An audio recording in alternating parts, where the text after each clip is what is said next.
What happens when two power-tripping cops decide to assault a quiet black woman on a peaceful street? Completely unaware, she has direct access to the Attorney General who will end their careers within minutes. They saw Denise Carter as just another ordinary woman.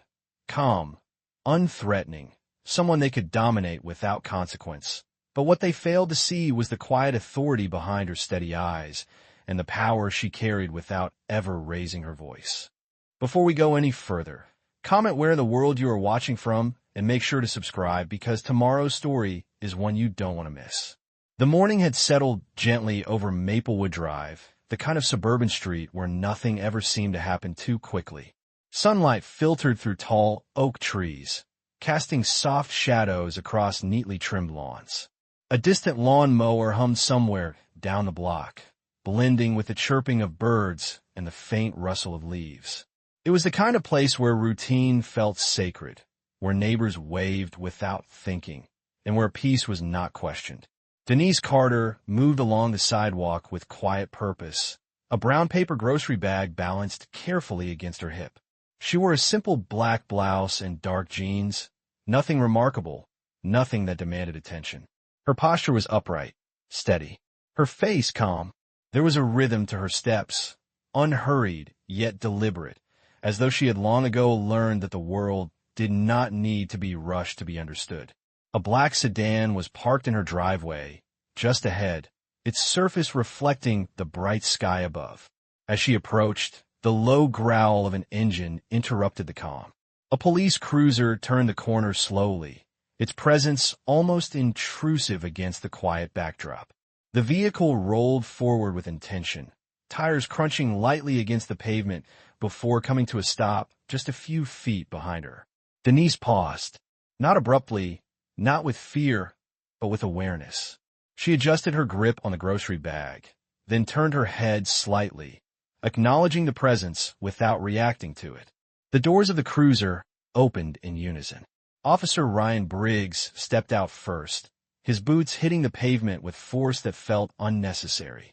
He was broad-shouldered, his uniform crisp, his expression already hardened, as though the situation demanded authority before understanding.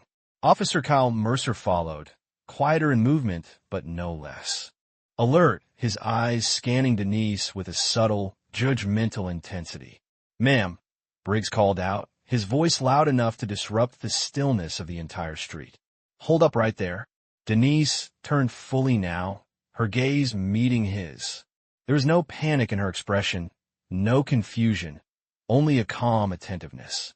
"Good morning, officer," she said evenly, her voice measured, respectful, but not submissive. Briggs took a few steps closer, his eyes narrowing slightly. Mercer positioned himself just off to the side, creating a silent barrier. "We need to ask you a few questions," Briggs continued, his tone already carrying the weight of accusation rather than inquiry. Denise shifted the grocery bag slightly, balancing its weight. "About what?" she asked. "Simple. Direct." Briggs exchanged a quick glance with Mercer, then looked back at her.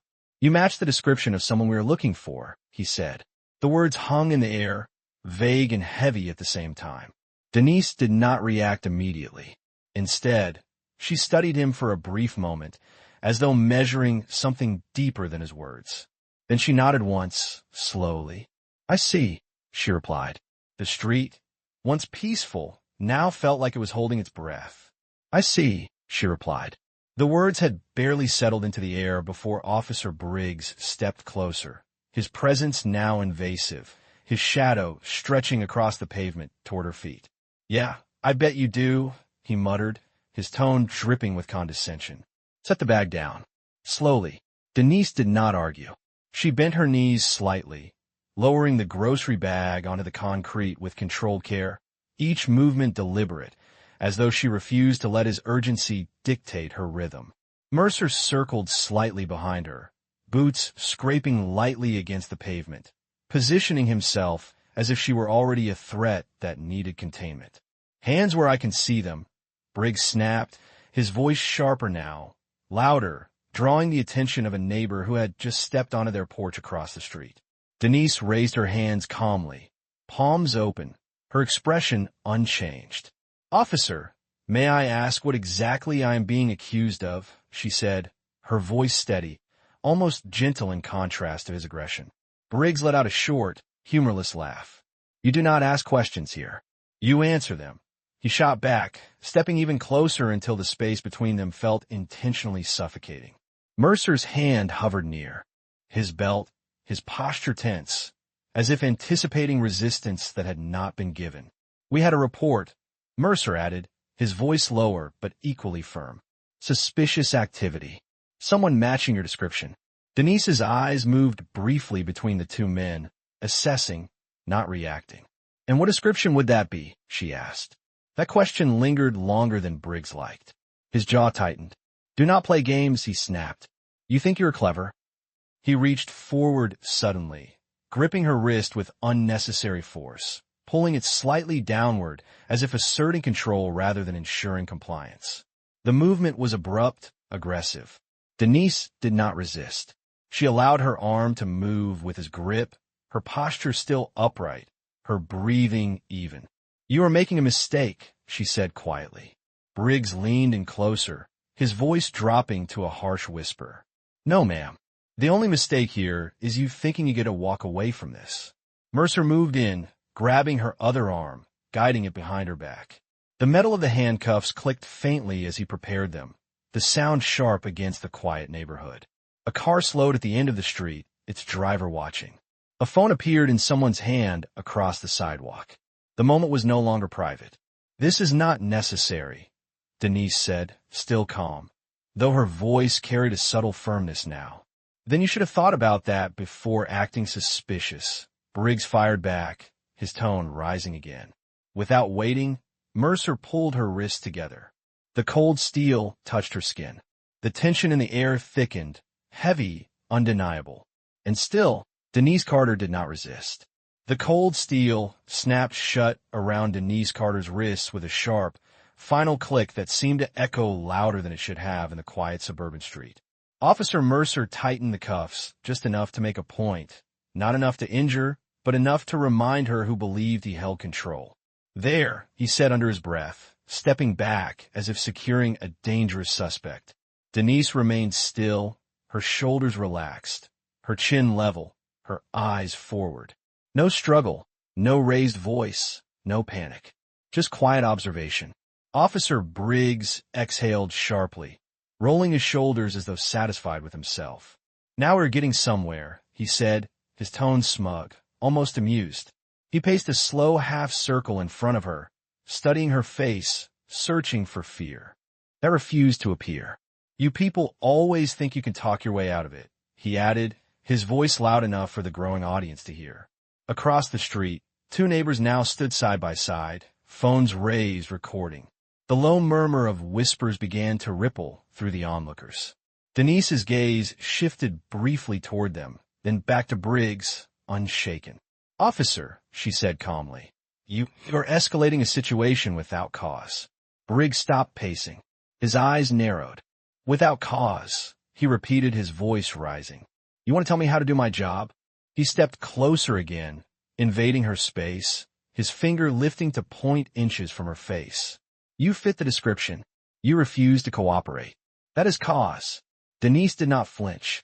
"I have complied with every instruction you have given," she replied, her tone steady, measured, each word placed carefully.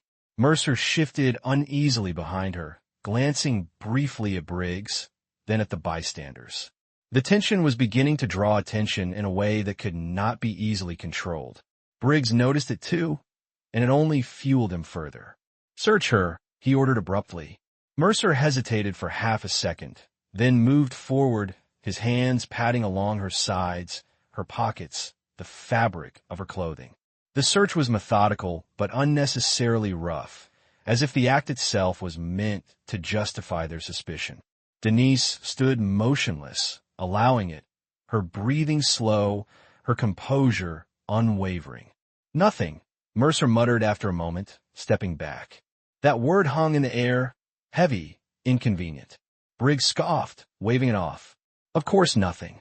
That does not mean anything," he said quickly, as if dismissing reality itself.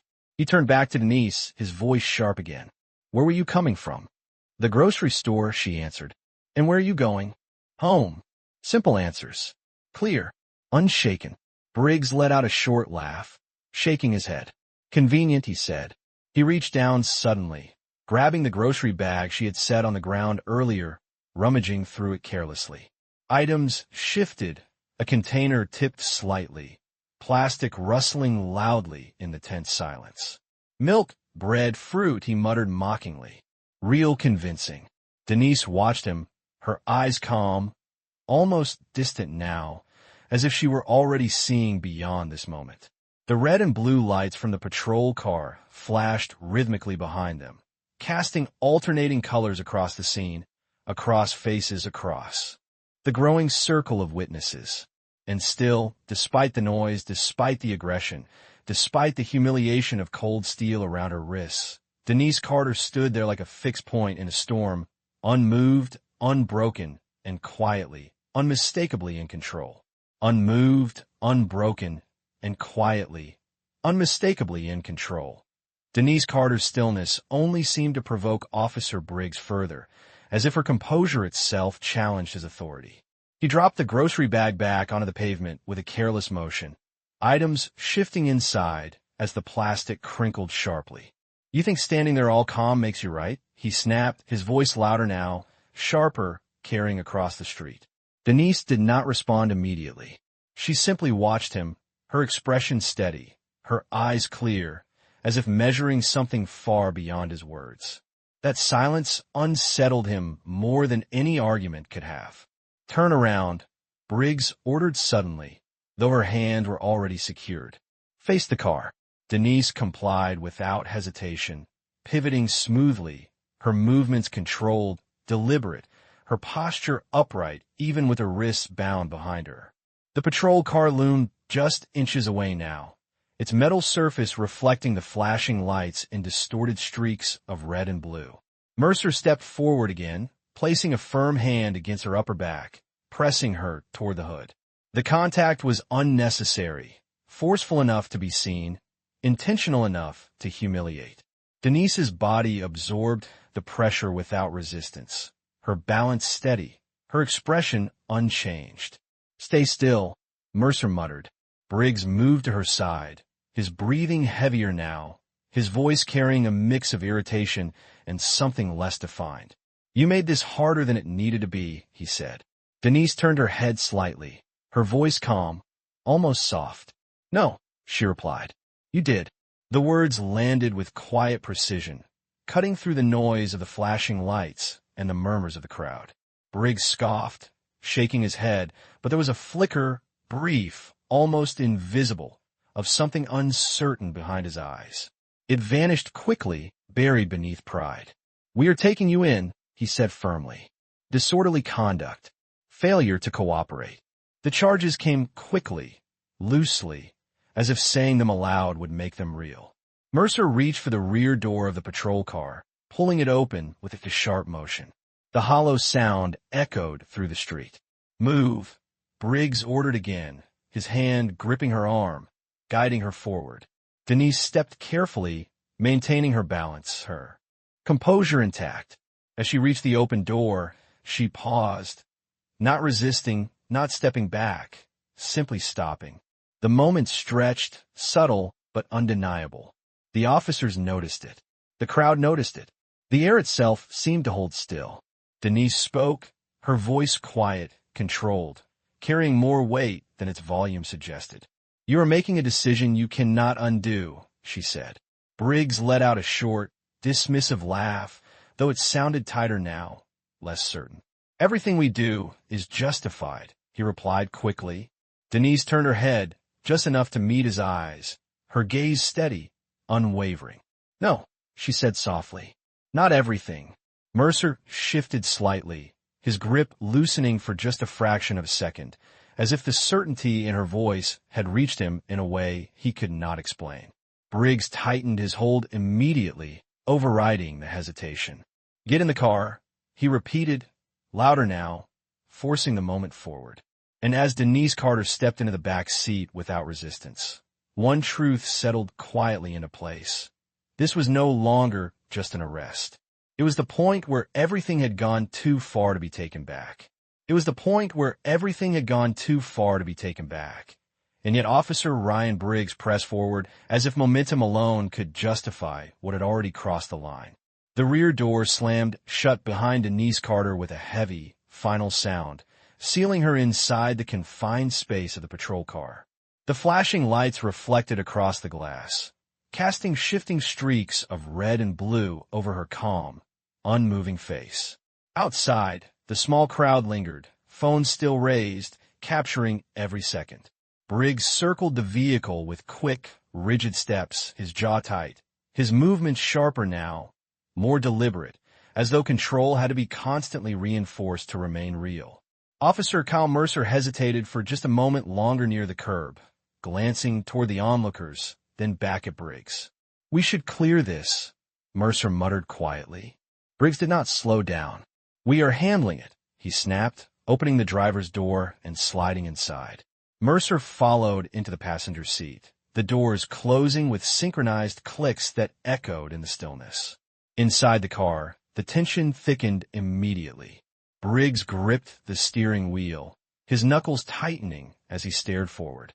"This is straightforward," he said, his voice flat, rehearsed. "We process her, write it up, done." Mercer shifted, slightly in his seat, his earlier confidence gone quieter, replaced with something less certain. "Yeah," he replied, though his tone lacked conviction. In the back seat, Denise sat upright, her wrists restrained, her posture steady, her breathing even. She did not lean back. She did not shift. She simply remained still, her presence controlled in a way that did not belong to the situation, but defined it. "You are documenting more than you understand," she said calmly. The words settled into the car, precise, deliberate. Briggs let out a short, dismissive breath, shaking his head as he glanced briefly into the rearview mirror. "You keep saying things like that," he replied, "like you think this ends differently." Denise met his gaze through the reflection, her expression unchanged. "It already has," she said. The certainty in her voice lingered, heavier than the words themselves. Mercer glanced back at her, then forward again, his silence deepening. Briggs tightened his grip on the wheel, shifting the car into gear. The engine responded with a low hum as the patrol car pulled away from the curb, leaving the quiet street behind. "You should have just cooperated," Briggs added, his voice sharper now, defensive beneath the surface. Denise's voice came again, softer, but more precise. "I did," she said. The simplicity of the statement unsettled the space between them. For a moment, no one spoke. The city moved around them, unaware, ordinary, unchanged. But inside the vehicle, something irreversible had already taken shape. And as the patrol car rolled forward under the flashing lights, one truth settled quietly into place. This was no longer something they could control. It was something that had already begun to close in on them. And when the patrol car finally pulled into the station lot, the movement slowed, but the weight of what had been set in motion did not. The engine idled under the stark fluorescent lights, casting harsh reflections across the windshield. Officer Ryan Briggs remained seated for a moment longer than necessary, his hands gripping the steering wheel, his posture rigid, as if stillness might return control he could feel slipping. "All right," he said finally, his voice lower now, controlled, deliberate. "We finished this." He stepped out, his movements sharp, practiced, forcing authority back into his posture. Officer Kyle Mercer followed, quieter, his earlier confidence now subdued, replaced with something uneasy. Briggs moved to the rear door and pulled it open. "Out," he ordered. Denise Carter stepped out without resistance, her posture upright, her composure unchanged, her presence steady despite the restraints. She did not look around. She did not react to the station. She simply stood. Inside, the station carried its usual rhythm. Phones ringing, officers moving, paperwork shifting, but something in the air felt different, as if the moment carried weight the room had not yet fully recognized. Briggs guided Denise forward, his tone firm, almost rehearsed. "We process you. Write it up. And this is done," he said. Denise stopped just short of the desk. The silence that followed was not empty. It was deliberate. Then she spoke. "This is your last chance," she said quietly. Mercer's head lifted slightly, his attention sharpening. Briggs let out a short breath, a faint smirk returning, though thinner now. "You keep saying that," he replied. "Like it means something." Denise held his gaze, her voice calm, precise. "It does," she said. Briggs shook his head, dismissing it quickly, though the motion was tighter than before. "We are done with warnings," he said. "You had your chance." Denise tilted her head slightly, studying him, not with anger, not with fear, but with finality. "No," she said softly. "You did." The words settled into the room, heavier than anything before them. Briggs turned away, grabbing the report, his movements sharper now, more deliberate, as if completing the process could still secure control. "We are done talking," he said. Denise's voice came one final time, quieter but absolute. "No," she said. "You are done choosing." Briggs let out a short, dismissive laugh, picking up the pen, pressing it to the paper with force. "Then watch how this ends," he muttered. And in that moment, as he signed his name and closed the last opportunity to step back, one truth became undeniable. He had just sealed his own outcome, and there was no longer anything left to stop it. He had just sealed his own outcome, and when it arrived, it did not rush. It did not argue. It simply entered, undeniable. The station doors opened with a controlled, deliberate motion, and the presence that stepped inside carried a weight that immediately shifted the air. Conversation slowed. Movements paused. Even a low hum of routine seemed to fall back. Officer Ryan Briggs did not notice at first. His focus remained on the report in front of him, his pen still in hand, his posture rigid, as if finishing the paperwork could still anchor him to control. Then the silence reached him. Slowly, he looked up. Denise Carter was no longer standing where he had left her. She had stepped forward, her posture unchanged, but something in the room had changed around her. It was no longer subtle. A senior official moved quickly across the floor, his tone sharp, controlled. "Remove those cuffs. Now." The command cut through the station with precision. Briggs blinked, confusion flickering across his face. "What?" he said, the words smaller than he intended. No one answered him. Mercer moved first, his hands suddenly unsteady as he reached for the cuffs. The metal clicked open, sharp, final.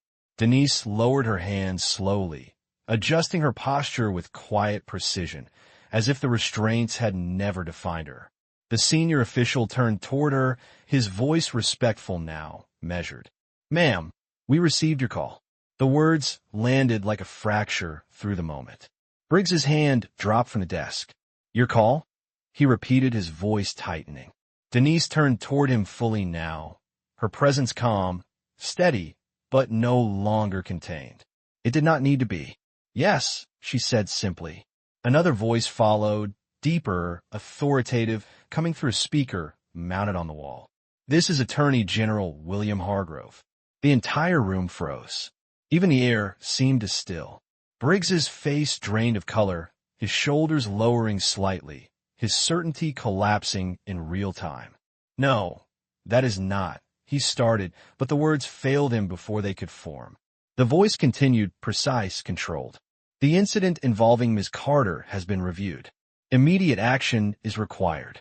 Denise's gaze remained on Briggs, unwavering. "You were not required to know who I was," she said calmly. "You were required to follow the law." The distinction struck deeper than anything else could have. Mercer stepped back completely now, his posture rigid, his silence absolute. Briggs's hands hung at his sides, empty, uncertain, stripped of purpose. I did not know," he said again, weaker, his voice barely holding together. Denise did not raise her voice. She did not step forward aggressively. She simply stood, her authority now undeniable, not through force, but through truth. And in that moment, standing in the very place he believed he controlled, one reality became absolute. This was never his situation. It had always been hers. And now, there was nothing left to protect him from what came next. And now, There was nothing left to protect him from what came next. And this time, it did not arrive as uncertainty. It arrived as judgment, precise and immediate. The voice of Attorney General William Hargrove remained steady through the speaker, each word deliberate, each pause controlled. Officers Ryan Briggs and Kyle Mercer are to be relieved of duty effective immediately, he said. The statement did not rise. It did not need to. It landed with finality. Briggs's breath caught slightly, his posture faltering as if something inside him had given way all at once. Relieved? He repeated faintly, the word barely forming. Two senior officers stepped forward without hesitation, their expressions neutral, their movements exact. Turn around, one of them said calmly. Briggs hesitated, just for a fraction of a second, but it was enough to show the instinct that had driven him before. Then it disappeared. Slowly, he turned. The metallic click of restraints closing around his wrists echoed sharply through the station, louder than anything else. It was the same sound he had used earlier. Now it defined him. Mercer stood frozen beside him, his face pale, his earlier confidence gone without a trace. You too, the second officer said firmly. Mercer complied immediately, his shoulders dropping, his silence complete. Denise Carter remained where she stood, her posture calm, her presence steady, her gaze unwavering. She did not step forward. She did not react. She simply watched. Their conduct has been documented and reviewed, the Attorney General's voice continued. All actions taken against Ms. Carter were unlawful and will be prosecuted accordingly. The words cut through the room with surgical precision. Briggs swallowed, his voice barely holding together. I did not know, he said again, weaker now, smaller. Denise met his gaze, her voice calm, unwavering. That was never the requirement, she said. Around them, the station remained still, every officer present witnessing the complete collapse of authority. One of the senior officers reached forward, unclipping Briggs's badge with quiet precision. The small metallic sound of it being placed on the desk carried a finality that could not be undone. Mercer's badge followed, set beside it, identical in weight, identical in consequence. Briggs's eyes dropped instinctively toward the desk, his breath uneven, his posture collapsing further. Because, in that moment, everything he had relied on, authority, control, certainty, had been reduced to something exposed and fragile. He was guided forward, his steps slow, unsteady, no longer leading, no longer deciding. Mercer followed, silent, his gaze fixed downward.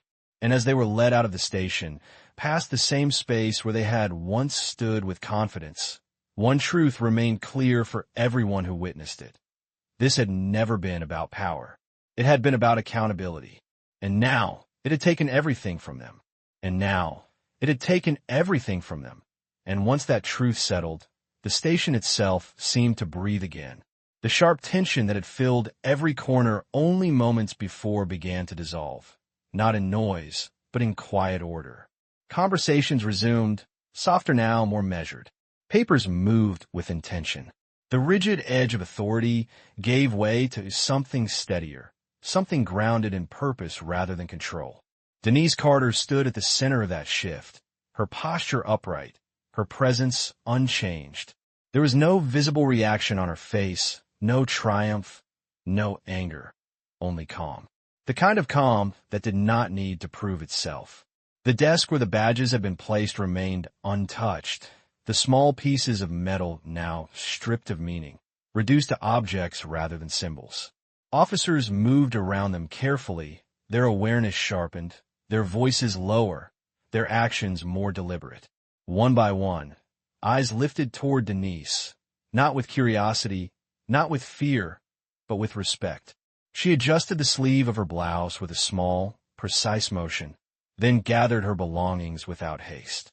The grocery bag, slightly disturbed but intact, rested where it had been placed. She lifted it again, balancing it against her side, as if returning to something familiar, something ordinary. No one stopped her. No one questioned her. The path to the door cleared naturally, quietly. As she stepped outside, the air felt different. The town had fully awakened now. cars passing, distant voices carrying, the rhythm of life continuing as it always had. But beneath it, something had shifted, something quiet but lasting.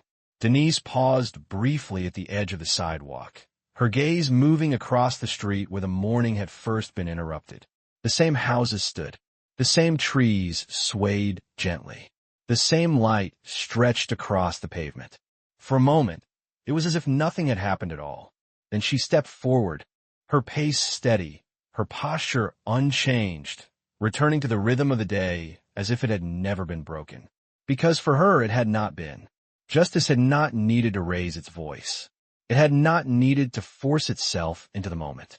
It had simply needed to be present, clear, and undeniable. And once it was, everything else adjusted around it, quietly, completely. What makes this story resonate is not simply that justice was served, but how it revealed the quiet mechanics behind power and consequence. Officer Briggs believed authority was something he could impose outward, something reinforced by presence and certainty. But what he never accounted for was that authority, when stripped of discipline, becomes dependent on perception rather than truth. Denise Carter never disrupted his actions. She allowed them to unfold completely, until every decision he made stood on its own, unprotected and exposed. That is where the deeper meaning lies. When a person stops questioning their own behavior, they begin to rely on momentum instead of judgment, and momentum, once misdirected, does not protect. It carries them directly into consequence. In this case, justice did not need to rise dramatically. It simply needed to arrive with clarity, and once it did, everything else collapsed without resistance. I hope you enjoyed that story. Please share it with your friends and subscribe so that you do not miss out on the next one. In the meantime, I have handpicked 2 stories for you that I think you will enjoy. Have a great day.